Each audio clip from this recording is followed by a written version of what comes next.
What if the man trusted with children, the man parents turned to without question, was hiding the truth in his grave? In 1980, a quiet town gathered every Sunday beneath stained glass windows, believing their children were safe. They weren't. 11 altar boys vanished. Not at once, not loudly, but one by one. No bodies, no arrests, no answers, just silence. At the center of it all stood one man, a priest. Respected, protected, untouchable. For decades, rumors followed him to the grave, but proof never did. Until 26 years later, the FBI made a decision no one thought would ever happen. They exhumed his coffin. What they found would force a town to confront a truth it had buried for decades, and raise a terrifying question. How many secrets can a grave really hold? Tonight, we uncover a case buried for decades, until the FBI dug it back up. In 1980, this was the kind of town where nothing bad was supposed to happen. A place where doors stayed unlocked, where neighbors knew one another by name, where Sundays meant pressed clothes, polished shoes, and church bells echoing through quiet streets. Faith wasn't just part of life here, it was life.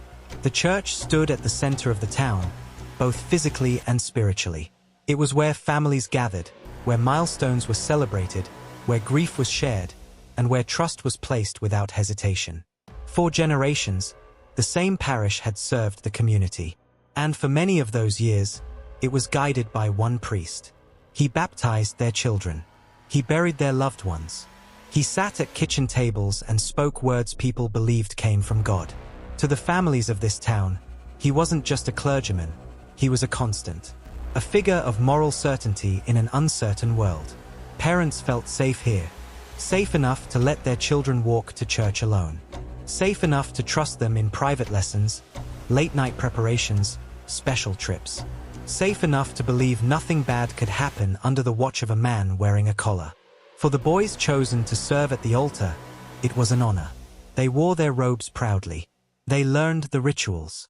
They stood just steps away from the priest during Mass, believing they were part of something sacred. To be an altar boy in this town wasn't just a role, it was a privilege. No one questioned it. No one thought to. Because in 1980, in a town like this, faith meant trust. And trust, once given, was rarely taken back.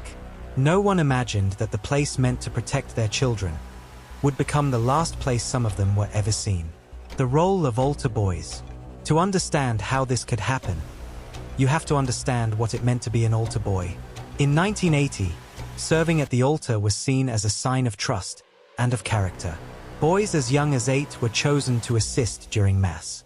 They rang the bells. They carried the candles. They stood beside the priest as he led the congregation in prayer.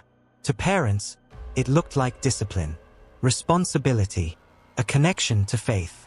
But serving Mass was only part of it.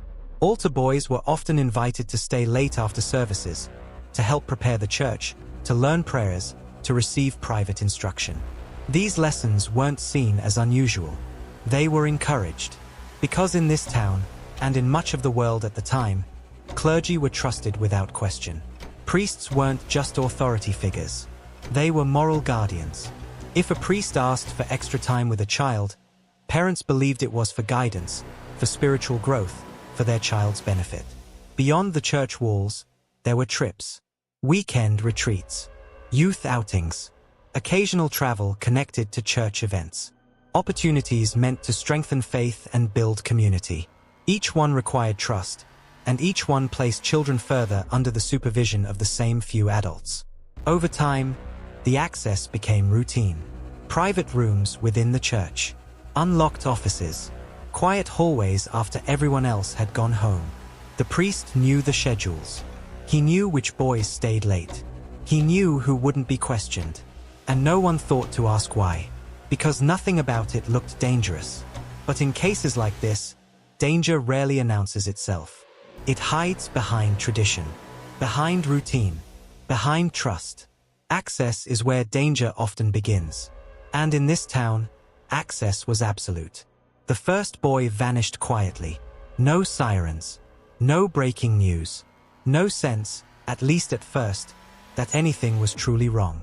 He was 12 years old, old enough to ride his bike alone, young enough to still be considered safe in a town like this. By all accounts, he was a good kid, well-mannered, reliable, the kind of boy adults described as mature for his age. He served as an altar boy every Sunday, never missed a mass, never caused trouble, never gave his parents a reason to worry. The last time anyone outside his family saw him, he was at the church. Some say it was after an evening service. Others remember seeing him near the parish offices, waiting, possibly, for instructions or permission to leave. No one remembers anything unusual. And that, perhaps, is what makes it so unsettling. When he didn't come home that night, his parents assumed there was a simple explanation. A friend's house, a misunderstanding, a late ride. But hours passed. Then morning came, and his bed was still empty. By the time police were notified, the tone was already set. The assumption, spoken softly but firmly, was that he had run away. It was 1980, and when boys disappeared, that was often the easiest explanation. No forced entry, no signs of struggle, no history of trouble at home. Officers asked routine questions, filled out paperwork, and advised the family to wait. Kids come back, they said. The church's response was calm, measured. The priest spoke with the family, offered prayers, reassured them and the community that there was no cause for alarm. He reminded them the boy was responsible, independent. Perhaps he just needed time. From the pulpit that Sunday, there was no mention of danger, only hope. The town listened, because everyone wanted to believe it. No one wanted to imagine that a child could simply vanish from a place built on trust without a reason. Flyers were posted, but quietly. Searches were limited. Days passed without urgency, and as time went on, the whispers began. Maybe he wanted to leave. Maybe he was bored. Maybe he'd gone somewhere he wasn't supposed to. Anything, except the possibility that something had been done to him. Weeks turned into months. The boy did not come back. No phone calls. No sightings. No explanation. But even then, the town told itself this was an exception. A tragedy, perhaps, but not a warning. They didn't know yet that this disappearance wasn't the end of something. It was the beginning. One by one, the pattern emerges.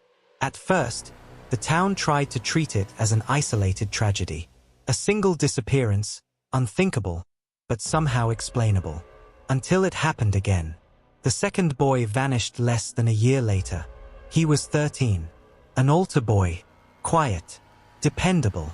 Like the first, he was last seen near the church. Like the first, there were no signs of struggle. And like the first, police suggested he may have run away. Then came a third. And a fourth. Not all at once. Not close enough together to raise immediate alarms. But close enough that some parents began to notice. The boys were all roughly the same age, between 11 and 14. All served at the same parish. All had regular contact with the same priest. Individually, each disappearance could be explained away. Together, they formed a question no one wanted to ask. By the time the fifth boy went missing, fear had crept into the community. Parents walked their children to church instead of letting them go alone. They called more often. They waited up at night. Whispers spread in hushed conversations, at grocery stores, at school pickup lines, in the backs of pews after Mass. Have you noticed? Doesn't it seem strange? Something isn't right. Still, law enforcement hesitated. There were no bodies, no witnesses, no physical evidence tying the cases together. Each report looked the same on paper: a missing juvenile, no signs of foul play, possible voluntary disappearance. The cases remained open, but inactive. The church continued as it always had. Mass every Sunday. Youth activities. Reassurances from the pulpit. The priest spoke of faith over fear. Of patience. Of trust. And for many, his words were enough. After all, what kind of town produces 5 runaway altar boys? But the disappearances didn't stop. 6, 7, 8. By then, panic was no longer quiet. Parents demanded answers. Some stopped allowing their sons to serve at the altar altogether. Others were torn, afraid of what might be happening, but equally afraid of what it would mean to accuse the wrong person. Because saying the priest's name out loud meant crossing a line few were willing to cross. He was the constant, the common thread. And yet, he was also the man people trusted most. By the time the 11th boy vanished, the town was no longer asking if something was wrong. They were asking how it could keep happening without anyone stopping it. Something wasn't right. And deep down, everyone knew it. The priest at the center. As the disappearances mounted, attention began to shift, not toward a stranger, not toward an outsider, but toward the one person who had been there the entire time. The priest. He had led the parish for years. Long enough that most families couldn't remember the church without him. He was charismatic, warm, quick with a smile and a reassuring word. He remembered names, asked about school, complimented parents on raising good boys. To the community, he didn't feel like an authority figure. He felt like family. That reputation gave him something more powerful than trust. It gave him protection. When police quietly asked routine questions, his answers were calm and consistent. He was always where he was supposed to be, always accounted for, always surrounded by parishioners who vouched for him. His alibis followed a pattern: mass schedules, meetings, private lessons. Everything fit neatly on paper, and no one pushed harder. Because in this town, questioning the priest felt unthinkable. But some parents couldn't ignore what they were seeing. He showed clear favoritism. Certain boys were chosen more often than others, for special duties, for trips, for time alone. Some were invited into private areas of the church others never saw. Locked rooms, offices behind closed doors, spaces adults assumed were off-limits, but never confirmed.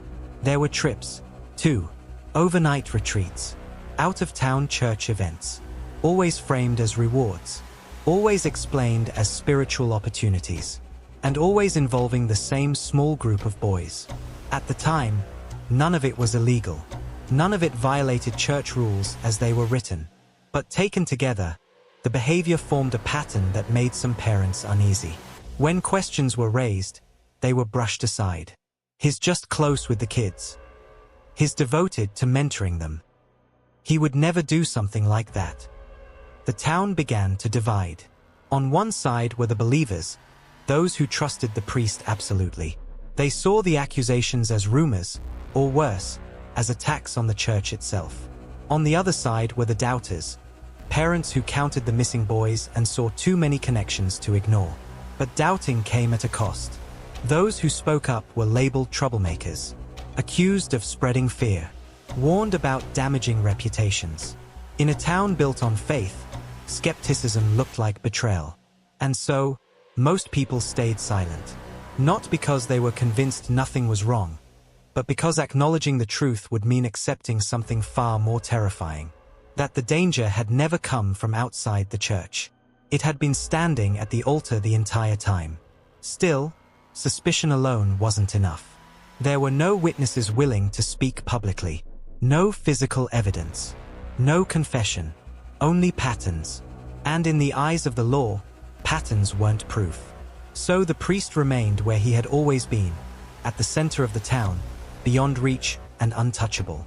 For now, silence, fear, and cover-ups. As suspicion grew, something else grew with it. Silence. Not the quiet of peace, but the quiet of pressure. Families who asked too many questions were pulled aside. Reminded to be careful. Told not to jump to conclusions. Some were warned, politely at first, that accusations could destroy reputations. That rumors could harm the church. That faith required restraint. In private meetings, parents were encouraged to pray, to trust the process, to let authorities do their work. But behind the scenes, very little work was being done. The church carried enormous influence in the town, over families, over local leaders, and, quietly, over how the story was told. Police departments relied on cooperation. on funding, on community goodwill. And the church was the community. Reports were filed, then misplaced. Statements were taken, then forgotten. Leads that pointed too close to the parish seemed to disappear before they could go anywhere. Parents who refused to stay quiet felt the consequences. They were labeled hysterical, accused of exploiting tragedy. Some were told, directly, that continuing to speak out would only hurt their remaining children. Friendships ended. Invitations stopped coming. Seats in church suddenly felt very far away. In a town built on belonging, isolation was a powerful weapon. Local media followed the same pattern. Early articles framed the disappearances as individual cases. Runaways, misunderstandings, tragic but unrelated events. There were no investigative series, no editorials asking hard questions, just brief updates, and then nothing. Because without bodies, without arrests, without official confirmation, there was no story. And then, slowly, the disappearances stopped. No announcement, no resolution, just an end. Months passed, then years. No more boys vanished. No explanations were ever given. To some, it felt like relief. To others, it felt like something far worse. Because the silence didn't mean the mystery had been solved. It meant it had been buried. Families were left suspended in time, unable to grieve, unable to hope. No remains to bury, no truth to hold on to, only unanswered questions, and the growing sense that whatever had happened was never going to be acknowledged. The town moved on. New families arrived. New altar boys took their places. The church doors stayed open. The bells kept ringing, and the priest remained at the altar, unchallenged, unaccountable, and untouched. The disappearances were no longer discussed openly, but they were never forgotten. They lingered in side glances, in lowered voices, in the unspoken understanding that some truths were simply too dangerous to confront. For years, it seemed as though that silence would last forever, until death broke it. Death of the priest. The priest died quietly. No arrest, no trial, no public reckoning. Natural causes, they said. The announcement came the way most announcements did in this town, from the pulpit. There were prayers for his soul, words of gratitude for his years of service, a reminder of the lives he had touched. For many, it felt like an ending. With his death, the questions seemed to die too. Police departments closed what little remained open. Files were boxed up. Evidence, what little there was archived, then forgotten. Without a suspect who could speak, without a confession, there was, officially, nothing left to investigate. To the town, the case was over. Tragic, yes. Unresolved, perhaps, but finished. For the families of the missing boys, it felt like something else entirely. It felt like erasure. There were no answers waiting in his final moments. No deathbed confession. No clue hidden away in a will or a letter. Just silence. No remains to bury. No place to grieve. Their sons were still missing. Only now, the one man who might have known the truth was beyond reach. Some families held onto hope. Others let it go, slowly, painfully, year by year. Birthdays passed. Graduations never came. Photos stayed frozen in time. And every unanswered question came back to the same place. The grave. As time went on, even the whispers faded. New generations grew up hearing only fragments of the story. A rumor. An uncomfortable footnote. The church continued. The town healed, at least on the surface. And the priest was remembered the way the town chose to remember him. Not as a suspect. Not as a possibility. But as a man who took secrets with him when he died. For decades, it seemed as though that would be the final chapter. That whatever truth existed had been buried permanently, sealed beneath wood, earth, and stone. Until someone, years later, asked a question no one had dared to ask before. What if the answers didn't die with him? What if they were still there, waiting? 26 years later, the case reopens. For 26 years, the case remained untouched. Not solved. Not explained. Just dormant. Until someone decided to look again. In the mid-2000s, a new kind of investigator emerged, cold case specialists. Agents trained not to chase what was obvious, but to re-examine what had been ignored. Among them was a newly formed FBI unit tasked with reopening long-forgotten disappearances, cases where time, silence, or influence had buried the truth. This town's story caught their attention. 11 missing boys, 1 parish, 1 priest, and no resolution. What had once been dismissed as coincidence now looked like a pattern, especially through the lens of modern investigation. Advances in forensic science had changed everything. DNA testing was faster, more sensitive, capable of finding traces once thought impossible to detect. Evidence that meant nothing in 1980 could now speak volumes. At the same time, cracks began to form elsewhere. Former church employees came forward.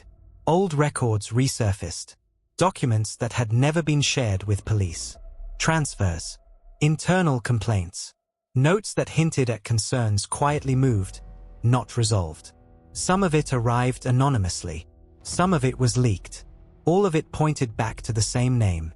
For the first time, investigators weren't just asking what happened to the boys. They were asking what had been done to protect the institution. And then came the question no one expected. If the priest had taken secrets with him to the grave, what if the grave itself still held evidence? The idea was extreme. Unprecedented in a case like this.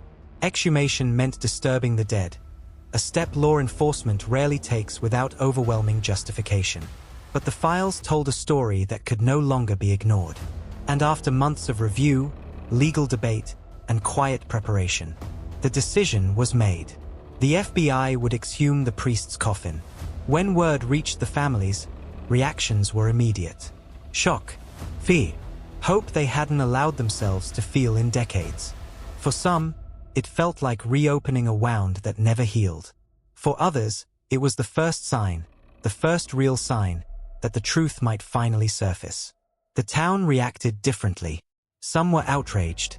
They called it disrespectful, unnecessary. Others felt something closer to relief. Because after 26 years of silence, someone was finally willing to look where no one else had dared. The grave that had symbolized the end of the story was about to become the beginning of something else entirely. And whatever lay beneath it would force a reckoning, not just for one man, but for an entire town. The exhumation. The exhumation took place before dawn. Deliberately, quietly. There were no press conferences, no public announcements. Only a small circle of people who knew what was about to happen, and why. The cemetery was sealed off by the time the sun began to rise. Unmarked vehicles lined the perimeter. Federal agents moved with practiced efficiency. This wasn't a search. It was an operation. The FBI presence was unmistakable. Forensic specialists, evidence technicians, legal observers. Every step documented. Every movement controlled. A media blackout was enforced. No cameras. No reporters. The Bureau understood what was at stake, and how quickly speculation could overwhelm facts. At a distance, the families watched. Some stood together. Some stood alone. For many of them, this was the closest they had come to answers in decades. They had buried hope long ago. Now they were being asked to dig it back up. Investigators knew exactly what they were looking for, and what they were not. They did not expect confessions, or names carved into stone.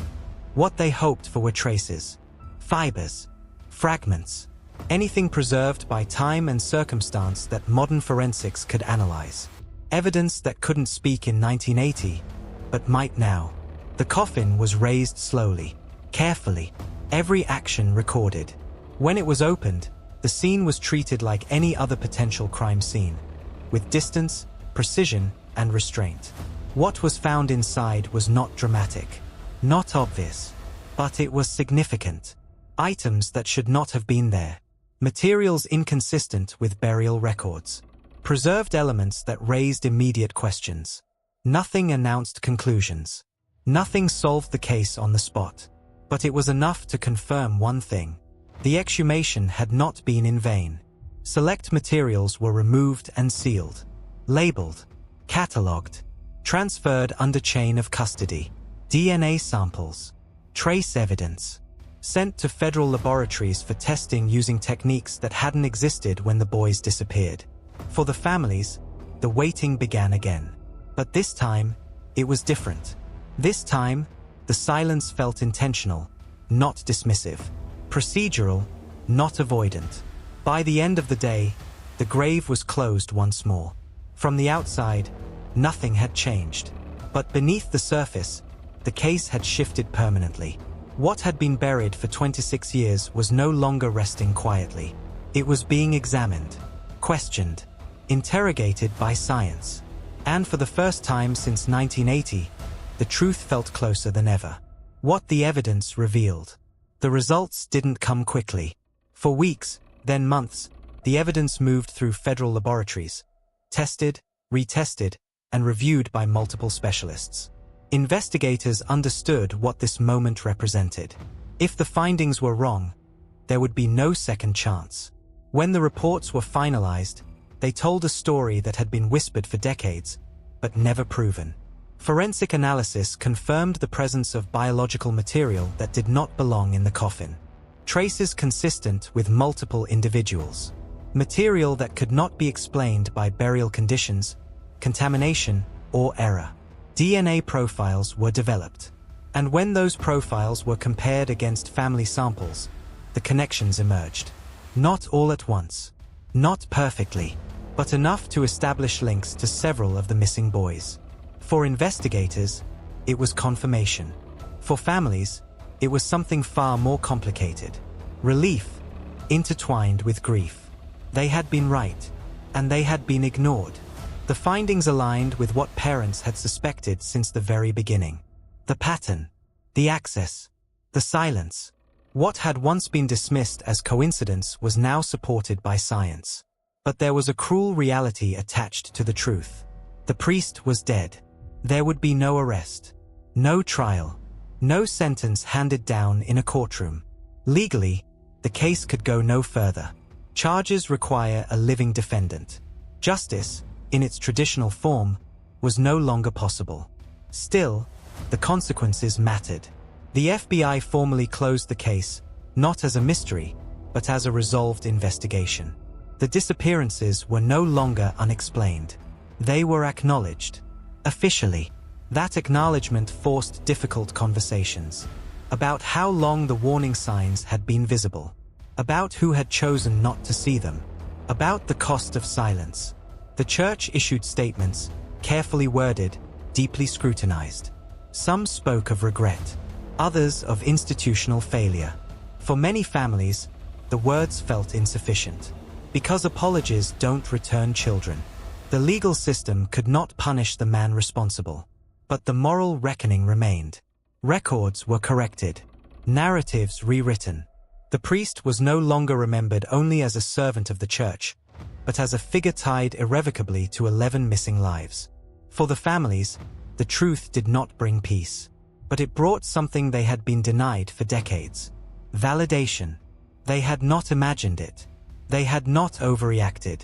They had not been wrong. The truth had simply taken 26 years to be heard. And while justice arrived too late to punish the guilty, it arrived in time to expose the silence that allowed it to happen. The families speak. For the families, the evidence didn't feel like an ending. It felt like permission. Permission to finally say, out loud, what they had carried silently for decades. Some parents spoke publicly for the first time.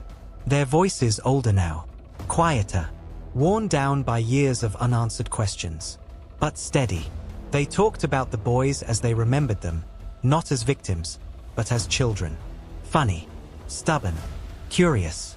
Sons who were supposed to grow up. One mother said, simply, we always knew.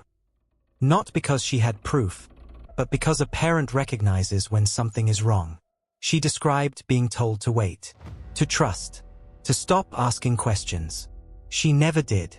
Siblings spoke, too. Some had been children themselves when their brothers disappeared. Others were born afterward, into families shaped by absence.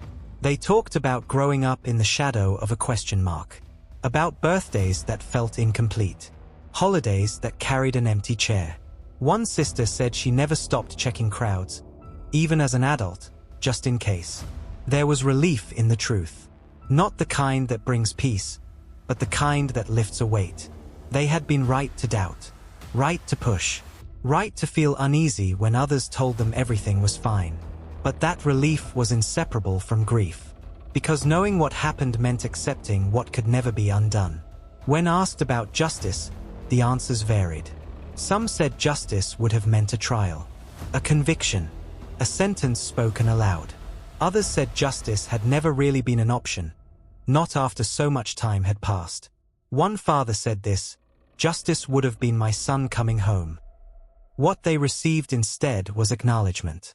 The official recognition that their children had not simply vanished, that their pain had not been imaginary, that the silence they fought against had been real and wrong. Delayed justice, they said, isn't justice at all. But truth, even late, still matters. Because it changes the story. It tells the world what happened and who was lost. For these families, speaking wasn't about closure. It was about memory, about ensuring their sons were remembered not as rumors, but as lives that mattered. Lives that should never have been ignored.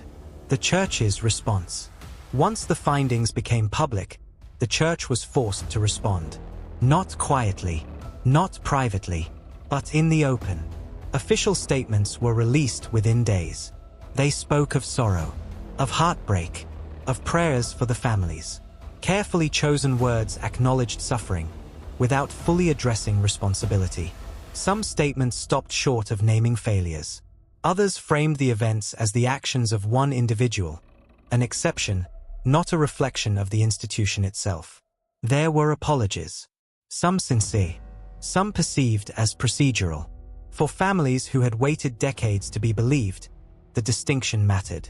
An apology, they said, means little if it doesn't confront the silence that came before it. The church also announced policy changes: stricter oversight, mandatory reporting, limits on unsupervised access to minors. Rules that, had they existed in 1980, might have changed everything. Leaders pointed to these reforms as proof of progress. But for many in the community, they felt like answers to questions that should never have gone unanswered for so long. Anger lingered, not just toward the priest, but toward the systems that protected him.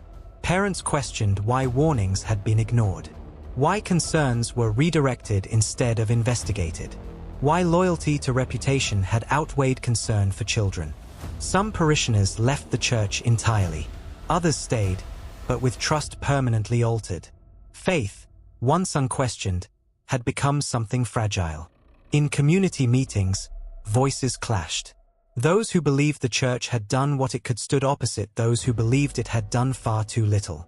Old divisions resurfaced, believers and doubters, side by side once more. The difference now was this: the doubts were no longer whispers. They were part of the record. The church could issue statements. It could revise policies. It could promise vigilance going forward. But it could not rewrite the past. And for many families, accountability wasn't about policy, it was about acknowledgement. Not just that something terrible happened, but that it was allowed to happen. The response closed one chapter, but it did not heal the wound. Because long after statements are archived and policies updated, the absence remains. And so does the question that still echoes. How many voices were silenced before anyone was willing to listen? Final reflection. This case was never just about one priest or one town. It was about trust, and what happens when trust is treated as proof. For years, authority was mistaken for safety, a collar for character, reputation for innocence. The boys who vanished weren't ignored because there was no evidence. They were ignored because believing them would have meant questioning the very institutions people relied on to feel secure. Victims weren't believed because belief would have required discomfort. It would have required asking hard questions, challenging familiar faces, admitting that harm doesn't always come from strangers. Often, it comes from those we're taught to trust the most. And this story isn't unique. It raises a question that stretches far beyond one cemetery, one church, one investigation. How many similar cases remain buried, not just beneath headstones, but beneath paperwork, silence, and the fear of being wrong? How many families are still waiting, not for justice, but for acknowledgement? In this town, the truth took 26 years to surface. Not because it was impossible to find, but because it was easier not to look, until someone finally did. And what this case reminds us is that the truth doesn't disappear. It doesn't forget. It doesn't forgive silence. Sometimes the truth doesn't die. It waits. Stories like this don't end when the screen goes dark. They live on through memory, through conversation, through the willingness to keep asking questions. If this story moved you, or made you think differently about trust and accountability, we invite you to be part of that conversation. You can start by subscribing to this channel, so more stories like this can be told with the care they deserve. If you feel comfortable, share your thoughts in the comments, like and share. Not speculation, but reflection. Because every voice matters. And if you believe stories like this should never be forgotten, consider sharing this video. Not for shock, not for outrage, but to keep these names and these lessons alive. Thank you for watching.